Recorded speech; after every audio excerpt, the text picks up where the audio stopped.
Hello friends, welcome back to my channel. So आज हम study करने वाले हैं methods of acquiring the membership of company, जो कि आपके कंपनी लॉ में एक चैप्टर है member and shareholder of a company, उसमें ये टॉपिक आता है। इसका मतलब क्या है कि आप किसी भी कंपनी के मेंबर किस तरीके से बन सकते हो, यानी किसी भी कंपनी की मेंबरशिप को किस तरीके से आप एक्वायर कर सकते हो, उसके वेरियस मेथड्स है, वेरियस वेज है जिस तरीके से जो आप कंपनी की मेंबरशिप ले सकते हो। सो वो सारे मेथड हम यहाँ पर डिस्कस करेंगे, जिसमें हमारा फर्स्ट मेथड आता है by subscribing to the memorandum, कि जो कंपनी का MOA होता है। MOA क्या होता है? मेमोरेंडम ऑफ एसोसिएशन, जो कि किसी भी कंपनी का एक इंपॉर्टेंट डॉक्यूमेंट होते हैं। दो डॉक्यूमेंट होते हैं, AOA and MOA, memorandum of association and article of association. So अगर किसी भी पर्सन ने मेमोरेंडम ऑफ एसोसिएशन को सब्सक्राइब कर लिया है, राइट, तो वो उस कंपनी का मेंबर माना जाएगा।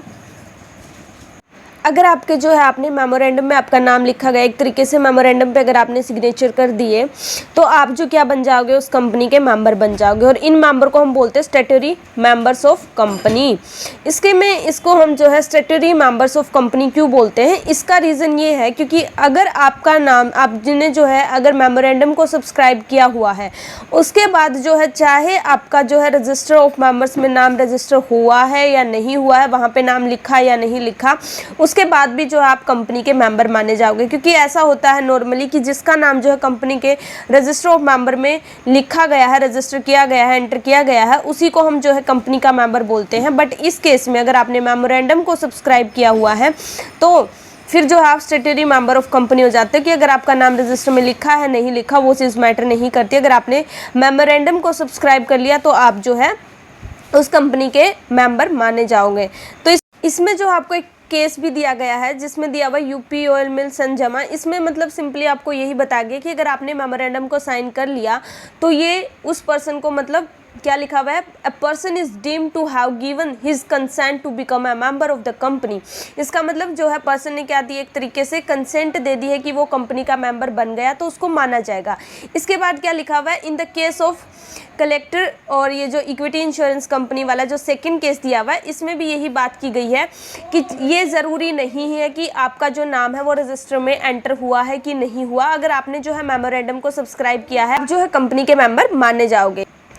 सो नेक्स्ट पॉइंट हमारा सेकंड, इसमें by getting agree to purchase qualification shares. तो हम जो हमारा कंपनीज एक्ट है, उसके अकॉर्डिंग अगर आपकी पब्लिक कंपनी है और उस केस में किसी भी पर्सन ने एग्री किया है कि वो आपकी कंपनी के जो है वो क्वालिफिकेशन शेयर्स को जो है वो परचेज करना चाहता है, राइट। इसमें क्या होता है कि एक तरीके से पहले जो डायरेक्टर, मतलब एक तरीके से प्रपोज किया जाता है, ठीक है, प्रपोज करते हैं डायरेक्टर, और उसकी अमाउंट भी पे कर देते हैं कि इन फ्यूचर जो है हम जो है आपके मेंबर बनना चाहते हैं। तो एक तरीके से यहाँ पे वो रिटर्न डॉक्यूमेंट जो है वो सबमिट कर देते हैं, पेमेंट कर देते हैं, और वो चीज़ जो है रजिस्ट्रार को सेंड कर देते हैं, तो ऑटोमेटिकली वो जो है कंपनी के मेंबर बन जाते हैं। बट इस केस की जो है एक्सेप्शन क्या है, ये जो सिर्फ और सिर्फ एप्लीकेबल होगी हमारी पब्लिक कंपनी के केस में। 3 केस में जो है ये प्रोविज़न है वो एप्लीकेबल नहीं होगी। कौन कौन से वो 3 केस होंगे? First, company not having share capital, उस कंपनी की जिसकी शेयर कैपिटल ही नहीं है। सेकंड, अगर वो प्राइवेट कंपनी है, प्राइवेट कंपनी। और थर्ड केस इसके अंदर आएगा, a company which has a private company before becoming a public company, की वो कंपनी पब्लिक कंपनी बनने से पहले प्राइवेट कंपनी थी। इन तीनों केस में ये केस एप्लीकेबल नहीं होगा। बट आपकी जो है, अगर आपकी जो है पब्लिक कंपनी है, तो कंपनीज एक्ट 2013 के अकॉर्डिंग कोई भी पर्सन जो है साइन करता है और वो बोलता है कि वो क्वालिफिकेशन शेयर परचेज करता है और उस चीज़ के लिए पे भी कर देता है, तो वो माना जाएगा कि जो ये है हमारी कंपनी का मेंबर है। उस पर्सन का नाम जो है वो रजिस्टर कर लिया जाएगा। इसके बाद नेक्स्ट पॉइंट हमारा आता है बाय एग्रीमेंट एंड रजिस्ट्रेशन। कोई भी पर्सन जिसने जो है रिटर्न कंसेंट दी है कंपनी को कि वो जो है वो कंपनी का मेंबर बनना चाहता है, और कंपनी उस चीज़ को एक्सेप्ट कर देती है, और उसका नाम जो है, जो भी हमारा रजिस्टर ऑफ मेंबर है, रजिस्टर ऑफ मेंबर बार बार वर्ड आ रहा है, आपको पता होना चाहिए। रजिस्टर ऑफ मेंबर एक रजिस्टर होता है जिसमें सारे मेंबर के नाम लिखे जाते हैं। उसमें अगर आपका नाम लिखा जाता है, आपके एग्रीमेंट को एक्सेप्ट कर दिया जाता है, तो वो पर्सन जो है उस कंपनी का क्या बन जाएगा? मेंबर बन जाएगा।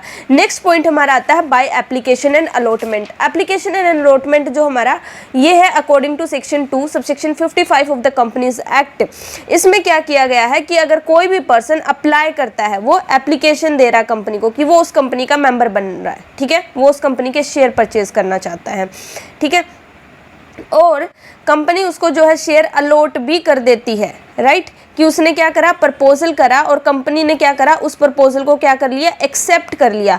तो उस केस में क्या हो जाएगा, application of shares is a proposal and allotment of share is acceptance, कि मतलब उसको एक्सेप्ट कर लिया और जैसे ही उसको एक्सेप्ट कर लिया जाएगा तो उसका नाम भी रजिस्टर में लिखा जाएगा। और जब उसका नाम रजिस्टर में लिखा जाएगा तो वो क्या बन जाएगा, हमारा मेंबर ऑफ द कंपनी। इसमें भी आप एक केस पढ़ोगे जिसमें जो है ये दिया गया है कि किसी पर्सन ने जो है अप्लाई तो करा था, प्रपोज तो करा था, बट उसका प्रपोजल एक्सेप्ट नहीं हुआ था और उसका नाम जो है वो कंपनी में कहीं पे भी जो है एंटर नहीं किया गया था। तो ना तो उसको शेयर अलॉट हुए, ना उसका जो है नाम एंटर हुआ, जो आपको केस दिया हुआ है इसके अंदर, ठीक है।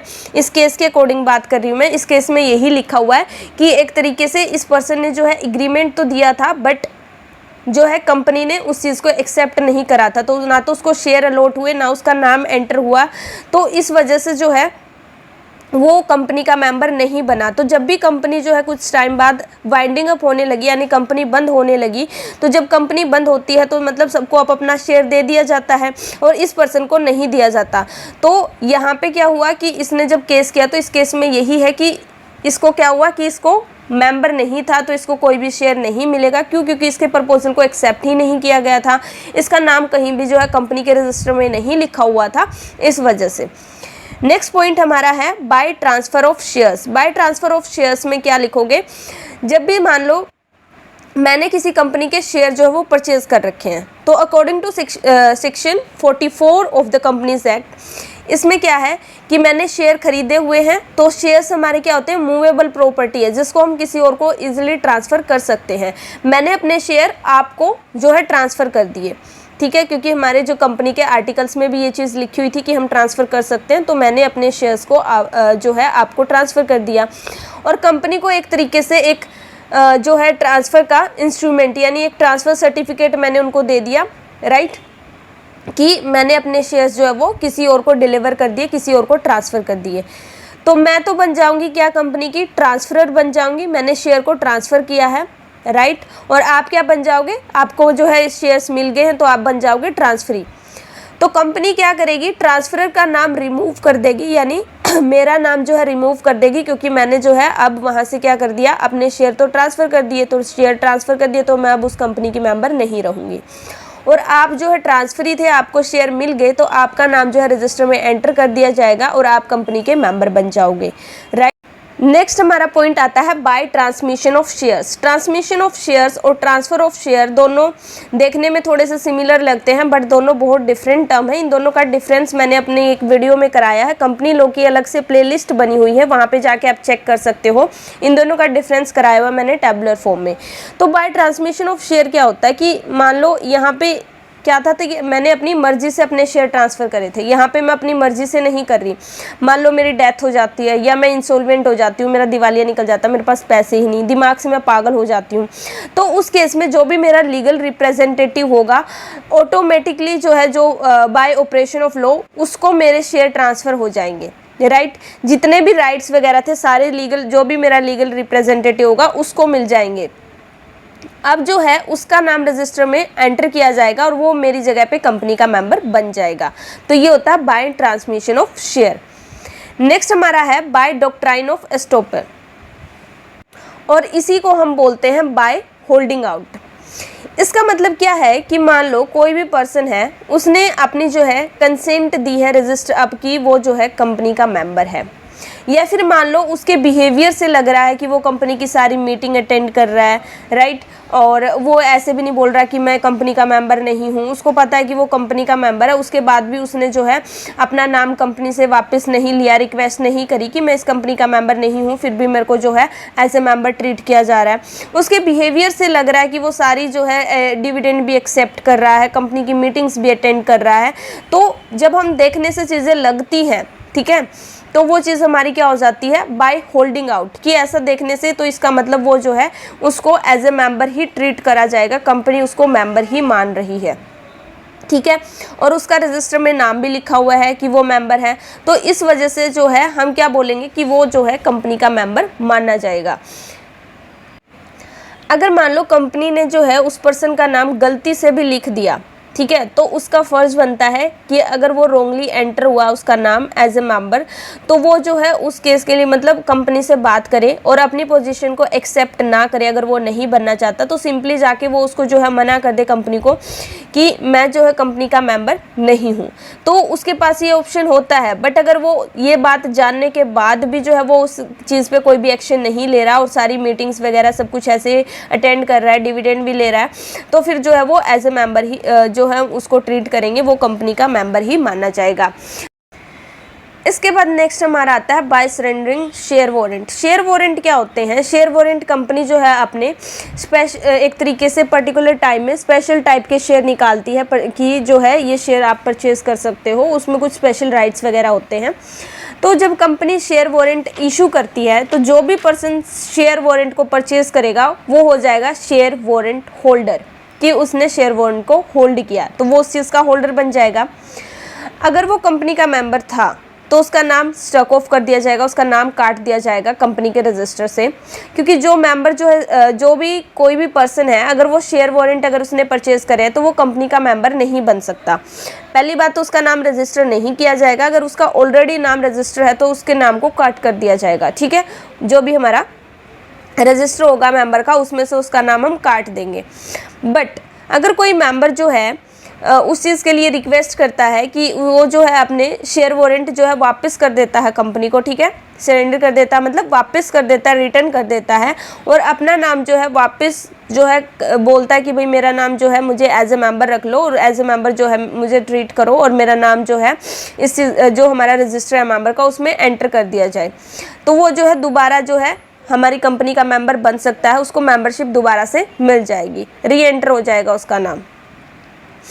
इसके बाद हमारा नेक्स्ट पॉइंट है membership of bye loan. Membership bye loan में क्या है, या फिर आप बोल दो बाय लोन भी लिखा हुआ है यहाँ पे, या फिर इस पे आप हेडिंग दे सकते हो membership bye loan.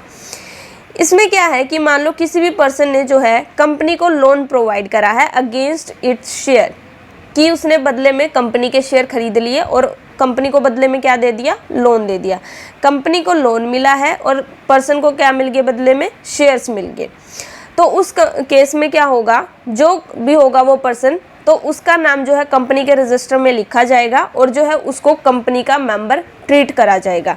He is deemed to be a member of the company. तो ये हमारे टोटल यहाँ पे 9 पॉइंट बनते हैं जिसके थ्रू जो है आप किसी भी कंपनी के मेंबर बन सकते हो। तो ये था हमारा आज का टॉपिक। सारे पॉइंट आपको क्लियर हो गए हों, कोई डाउट है तो आप कमेंट बॉक्स में पूछ सकते हो। So guys, thank you so much for watching this video. Please like, share and subscribe. Bye bye, take care, have a good day.